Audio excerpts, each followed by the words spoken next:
Welcome once more to Newcastle Family History Society podcast. The Newcastle Family History Society, located on Awabakal land in Newcastle, New South Wales, Australia, provides support for those interested in family history. In the series What Are You Looking At?, Jane Ison is discussing the availability of government records for boys and girls sent to the industrial schools and reformatories in New South Wales during the mid to late 1800s. In this fifth episode in the series, Jane will speak about how she was able to identify many of the girls sent to the reformatories at Newcastle, Biloela and Shaftesbury before August 1888. She will also discuss the only Shaftesbury reformatory records, beginning in 1888, that have survived.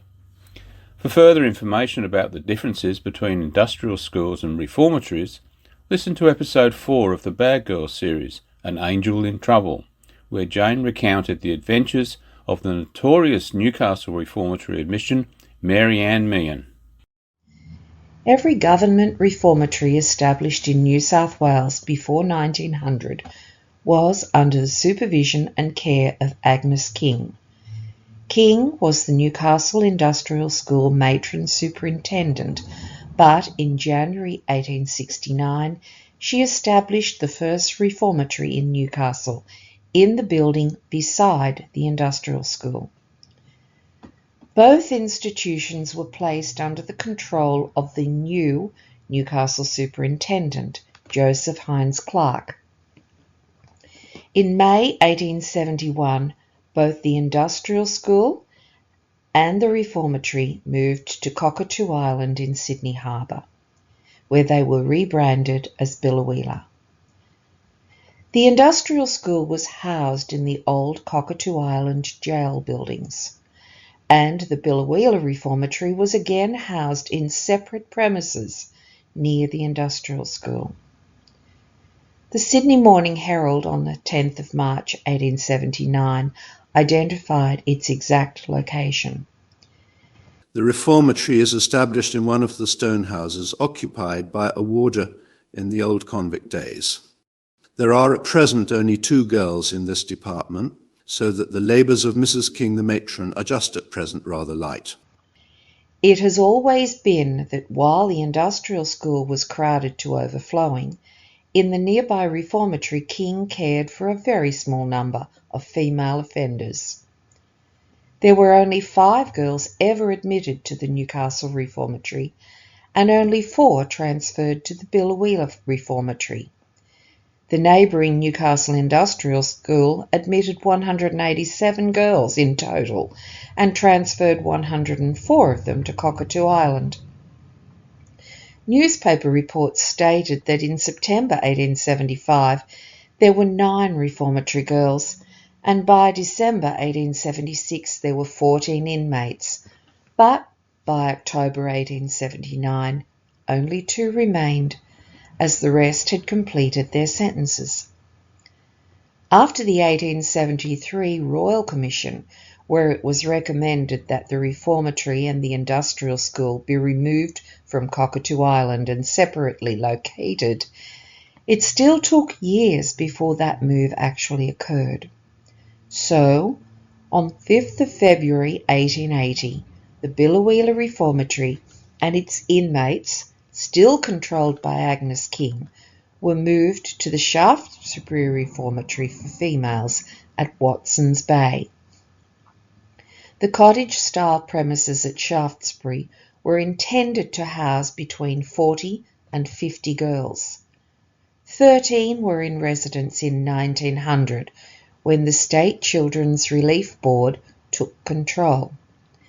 On the 12th of April 1904, Shaftesbury ceased to be a reformatory, and in 1905 any remaining girls under sentence were transferred to Ormond House in Paddington, which was then proclaimed as a reformatory school. It wasn't until 1887 that the Biloela Industrial School was finally moved from Cockatoo Island to Parramatta. An industrial school was not a reformatory.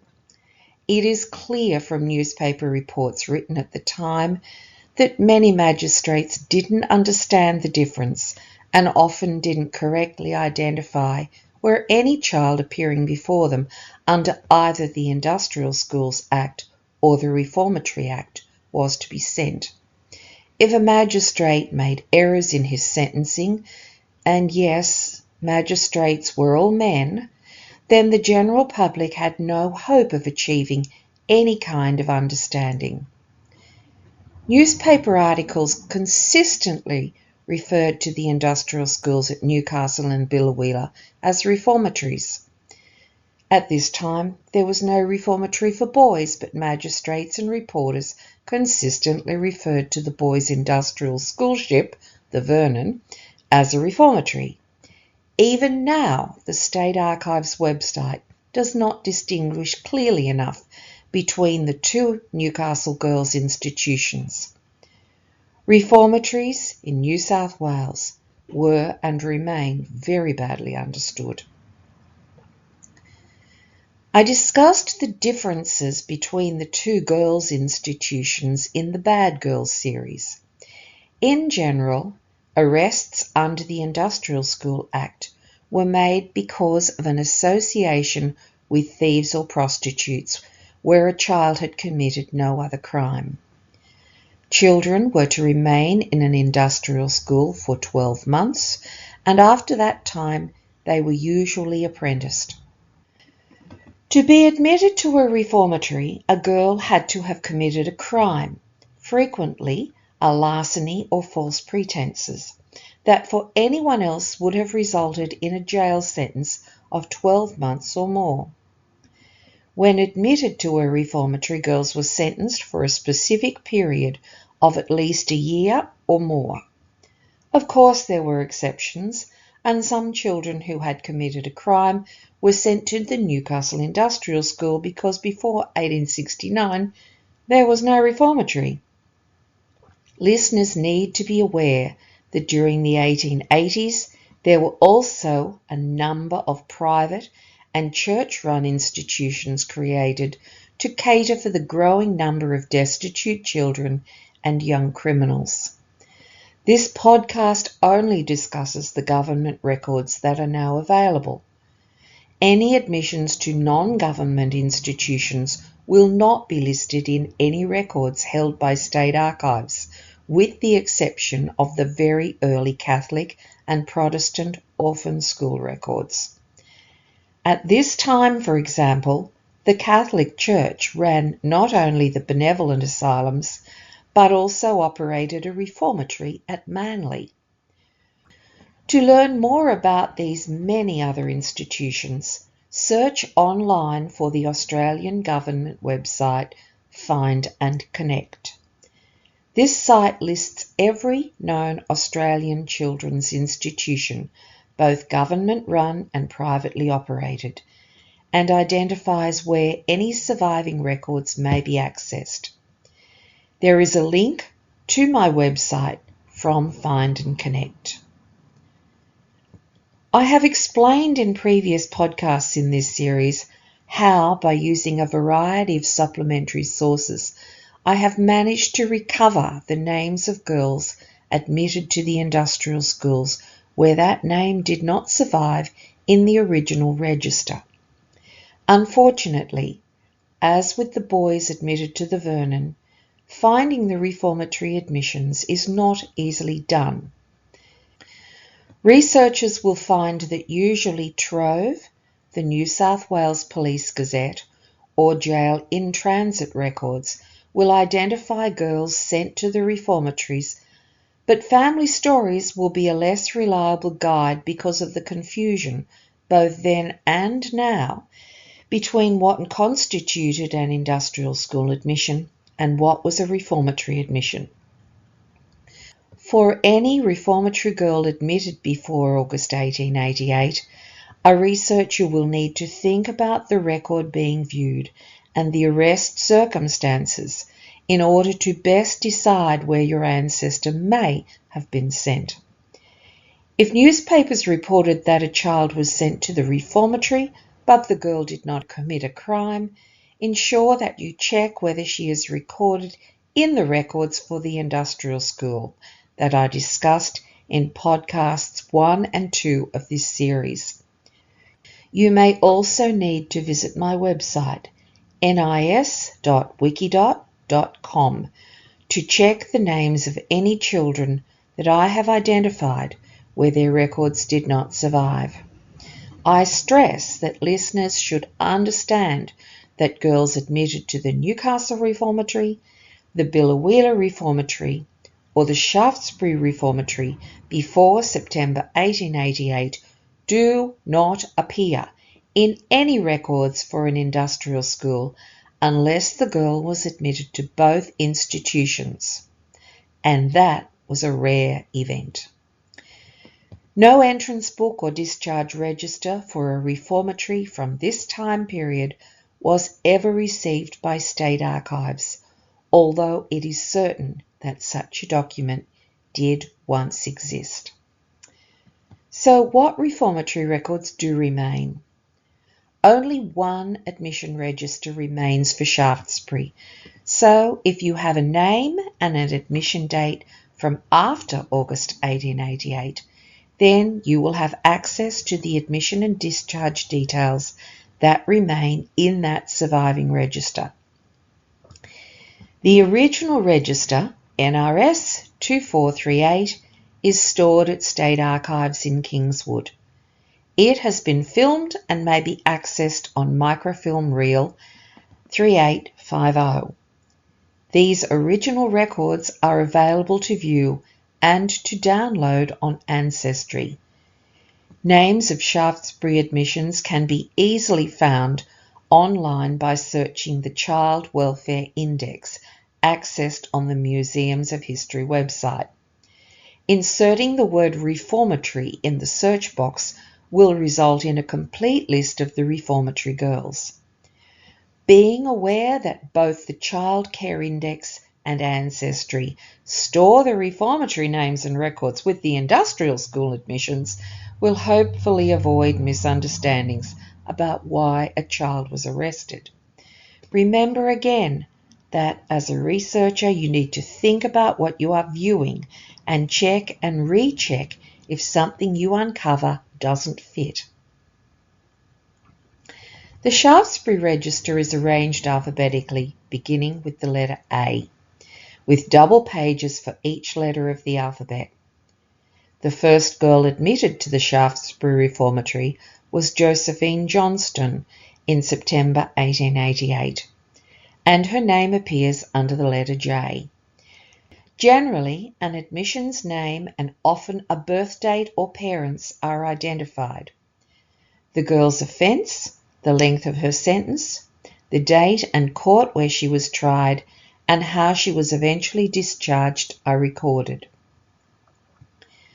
Reading the Shaftesbury Register shows that Rose Arundel, who appears on the very first page, should not have been sent to Shaftesbury. Her crime was consorting with prostitutes, and she was tried in Hillgrove near Armidale on the 14th of January 1895.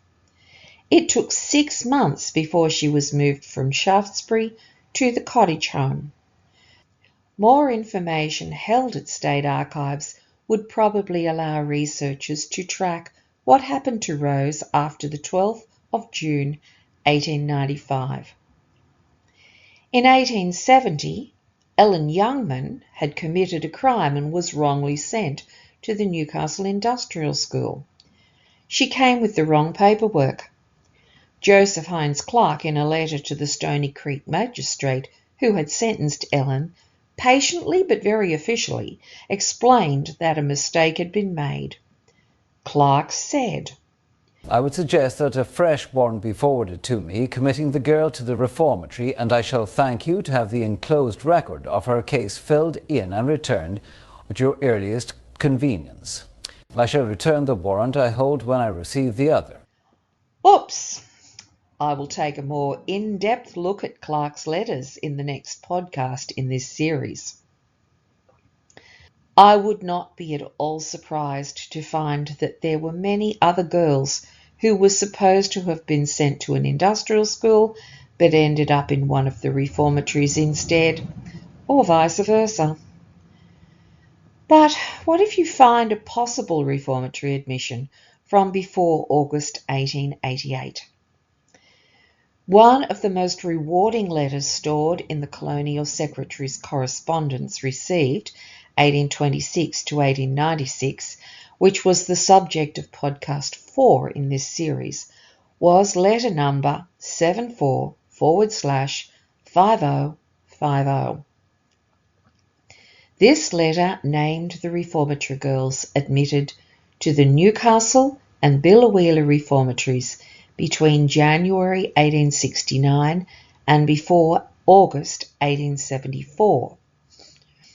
The request regarding the length of sentence of all the reformatory inmates had been made by the members of the New South Wales Legislative Assembly, and the information was provided by the relieving superintendent John Ledger Dale on 31st of August 1874.